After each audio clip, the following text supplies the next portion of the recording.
Düşünme de düşünmüyor. Ama çok zeki olanlar belki olabilir. Değil mi? Evet. Ne? Ne? Çoğu bilir.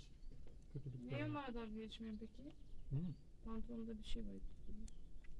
Bunlara niye arayıp da dalga geçmiyorsun veya başka türlü?